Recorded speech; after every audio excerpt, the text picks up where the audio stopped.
Hi, welcome back to the 30-day gratitude system. Today is day 22. How are you doing? How is your habit of gratitude coming up? How is your attitude of gratitude going up? I would like to know about that.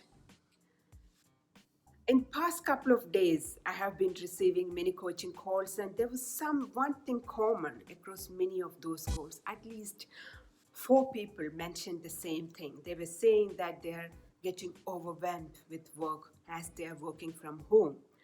They were saying that they're doing more work now, they're attending more meetings, they're attending more calls, and they're getting assigned more work, and they are feeling overwhelmed. And some were saying that they're even getting more calls from their bosses just to make sure that they're working. And now, when we are working from home, there are several parameters that are making us overwhelmed with work and overwhelmed with stress.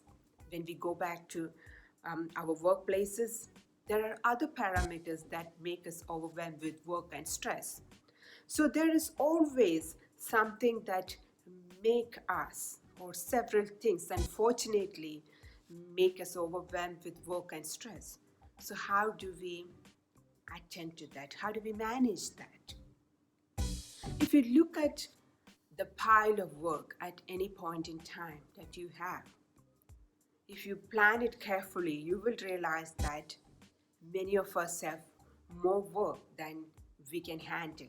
It doesn't matter what you do, whether it is your personal work, your work at home, whether you're working for yourself, whether you're working for someone else, or whether you are running an organization. At any role, there is work, there are tasks, and people are getting overwhelmed with work.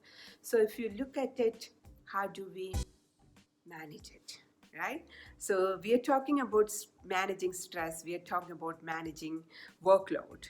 And as you know, these are huge topics, and I have separate training programs for these. But today I would like to give you one tip, and hopefully that will help you to clear your mind and to reduce your work pile.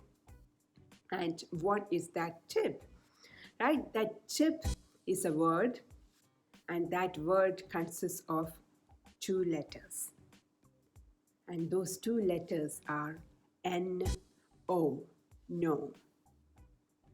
I have written in my book, Infinite Possibilities, that no is a positive word. The reason our workload is getting overwhelmed is because sometimes we don't use that word because we think no is a negative word. It may be because you have had past experiences where people said, when you say no, people might say you're rude, or you have seen that you have lost some opportunities just because you had to say no. So how do we make a no a positive word? That is the central gratitude theme today. No is a positive word. So in order to make your no a positive word, we are talking about communication skills here, or communication structures here. Number one is your tone. How do you say that no? Some people, when they say no, and they're saying it to that person as if they have done something really wrong by approaching them. Maybe it's because they think you are the perfect person to do that. Maybe it's because they think that you have got enough time. So inform them politely, positively, that no, I can't do it now. And how do you inform them that? Number one is the reason. Why are you? What are you busy with now? Until when are you busy with? And why do you think what you're doing now has got more priority, right? So number one is your tone. Number two is the reason for saying no. Number three, which is really important, that is to inform them how interested you are in doing that work they are giving you, they are planning to give you, which is very important. The more you like to do that work, your communication, you should make it more clearer to them about how you are looking forward to do that work. So tell them how you're looking forward to do that work, some of the plans that you can implement with that work, and so on. So if you include these three components in your communication for saying no, you can make sure that they have got what you have in your mind. This will help not just to let them know that you are interested in this work but you can't do it now, but also to make them appreciate you, appreciate your work, and respect your work. Even after communicating this in this way, you might find that this opportunity is going to someone else because that is an urgent work, and they can't wait for you, or they might even decide to wait for you. Isn't that fantastic? So rather than saying yes and taking it on you and stressing yourself out and overwhelming yourself with work and giving them work with quality lower than you could actually give, the best thing is let them know that yes, I will be able to do a fantastic job with this work, but not now, but later, but I'm really interested in doing, and but give me some time. So think about this. Think about how you can make no a positive word in your life. So we move on to the next segment, which is the gratitude component, in which I would like you to think about a situation where you really said no to someone, incorporating all these components of making no a positive word. So, how did you say no positively to that person? What was the effect of that? How did it affect your relationship with that person? How did it affect that opportunity?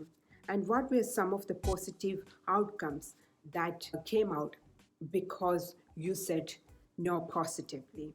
Write it down in your gratitude journal. Talk to that person, tell them how appreciative you are if they have given you an opportunity even after saying no to them. Now, the third segment, which is the action component, for which this is something really, really helpful. A lot of people have told me this is helpful for them. So, you need to take a paper and book and a pen, or you can write it in your computer or in your mobile phone also. Write down some of those tasks and situations that are overwhelming you currently, and in the next column you write down the names of the person who are involved, and in the third column you write down how you can say no to them and how you could say no to them positively. Okay, so work on that communication plan for making your no a positive no. And in the last column you write what do you expect, what are the positive outcomes that you are expecting from saying this positive no to that person. So the underlying fact is that you are being positive that you will get the opportunity, but being sincere with that person, you are communicating your no with all positivity. Okay? So that is the gratitude theme and gratitude task for today. Please leave a message below in the comments. Let me know how your attitude of gratitude is progressing, how your positive no's are going on, and how your experiences with the no's. And I will see you tomorrow with another gratitude theme and another gratitude task.